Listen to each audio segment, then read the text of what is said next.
Finally, we're going to take on what is one of the most important things that can come up in the workplace.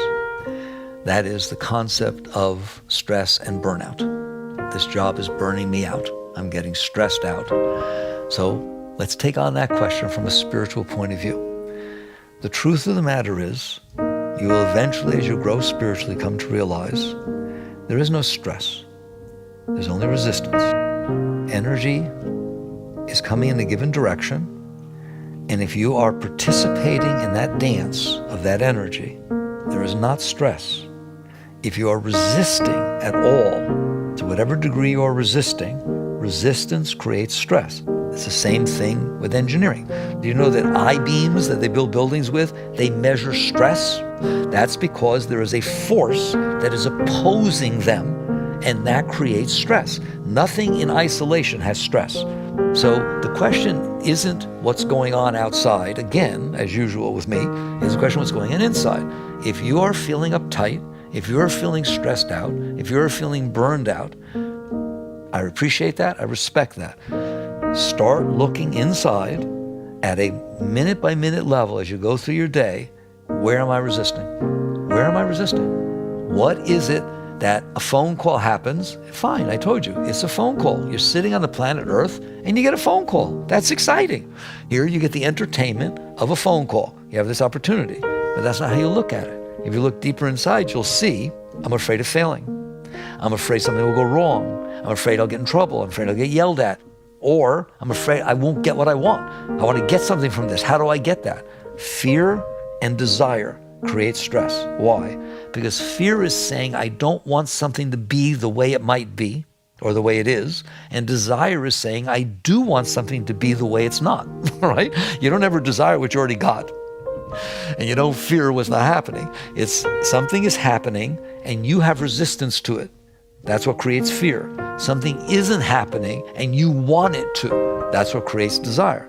Both of those are coming out of yourself. That's your personal self, fears and desires. There is no stress without fears and desires. There's just the beauty of the experience, the awesomeness. I mean, do you feel stressed when you look at a beautiful sunset? Do you feel stressed when you hold your beloved in your arms? Oh, I held you too long. You don't do that, all right? Because you are open, you're receptive, you're completely open to the experience. Why are you not open to the phone call? Why are you not open to the meeting? Why are you not open to going to work? Why are you not opening to put in a couple extra hours if you have to? There's a whole stack of papers left over there. You would never want to see what I took home every weekend, right? And I never felt burned out. I never felt stressed. It was passion to me. I wanted to do it. I wanted to have it run the best that it could. I wanted to help everybody. So you look inside and say, don't let people tell you, well, of course you're burned out. You're working 40 hours or whatever the heck. You've been doing the same job for such and such. No, it is not true. You are burned out and you're stressed because you're resisting. And the only reason you resist are fear and desire. I'm repeating that to you. I have a fear that something's going to happen that I don't want, or I have a desire and it's not happening. That creates stress. So I'm not ready to harmonize with the moment that's unfolding in front of me because I'm either afraid of it or I want something from it. And so therefore it creates this tension inside of me. So spiritual growth, tension and stress are wonderful feedback. They are biofeedback that I'm doing something wrong. Not that something is wrong, I'm doing something wrong. I'm unable yet, I'm not evolved enough yet to be able to handle the energy that the universe is sending my way and participate in it, dance with it, and enjoy the journey that it's taking me on. Instead, I have a way I'd rather have it be, or I'm afraid of it. So these give you a tremendous opportunity to let go of your fears and your desires, which don't belong in a workplace. Is it easy to do that? No, it's not easy to do that. But it's not easy to meditate 6 hours a day either. It's not easy to do a lot of what we call tough spiritual practices that people do to try and elevate their consciousness. You're being given this opportunity in a beautiful Western environment, in a beautiful workplace, to do tough spiritual practices. So you're being an opportunity to say, I have a problem. The stress is not a problem. I have a problem. My resistance is the problem. What is going on in here? Why am I not able to see the beauty and the experience that's being given to me? And then you start letting go. And what does that mean? My experience is it means the following. 1, you want to. Not I want to fix the problem. You define the problem. There's nothing to fix. You're the problem. I want to be able to handle this situation with love and passion and enthusiasm and excitement. I can't because I'm closed. I can't because I have a problem inside of me. So first, you admit that you have a problem. It's your problem. And then you admit that the whole purpose of my life is to transcend my personal self, to transcend these problems. So how do I do that? You relax. How can I relax in the face of stress? I'm telling you. I'm not telling your mind to relax. I'm not telling your heart to relax. I'm not. Those things will go through their natural little perturbations based upon the garbage you stored inside of them. I'm asking you who notices, how do you know there's stress? See, if you came to me as a therapist and you told me, oh, I'm stressed out about my job, you know what I'm going to say to you? How do you know? Oh, you're going to get so mad at me? How do you know you're stressed?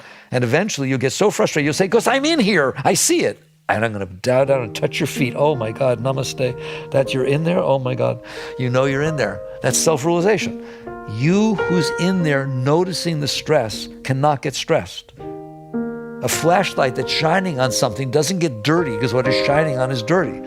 You are just the consciousness experiencing, observing, witnessing what you're seeing. And what you're seeing is stress. You're not stressed. You're seeing stress. Relax. That's how you handle stress. Relax, relax, and let it go. Let it pass. And you're going to see underneath it, there are these fears and desires. There's these things that you created inside that can't honor and respect the universe as it is. Well, your whole spiritual growth is about letting go of that, isn't it? So now again, work became a spiritual growth. Work became a sacred place because you made it that way. Not because you went and found a job that has a name spiritual in it. You made it spiritual because you used it for spiritual purposes. So even stress and burnout can be used to take you beyond yourself if you're willing to use them that way. So what you see is the theme that we've talked about in all of these discourses is the same, which is, are you going to work to get something, or are you going to work to get rid of something? Because if you're bringing your personal self into the workplace and thinking that your job is supposed to satisfy you and give you what you want and make you inspired, you'll never find the right job. It's not going to happen. You'll go from flower to flower, just like relationship to relationship.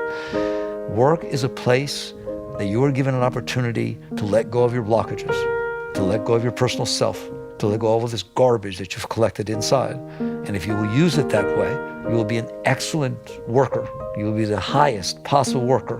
You're not doing it for yourself. You're doing it to give of yourself, to let go of yourself, to serve the universe as it presents itself to you. That's what your work is. It's your work. The work the universe gave you. How do I know that's the work the universe gave me? Duh. I mean, that's why the alarm clock rang. That's where your car drove. That's where people have your name on the payroll. It is obviously what your work is. And it will take you where you're supposed to go if you will surrender to it, if you will give yourself to it completely. Thank you so much. I hope you got something from all of this. I certainly enjoyed sharing with you all. Thank you.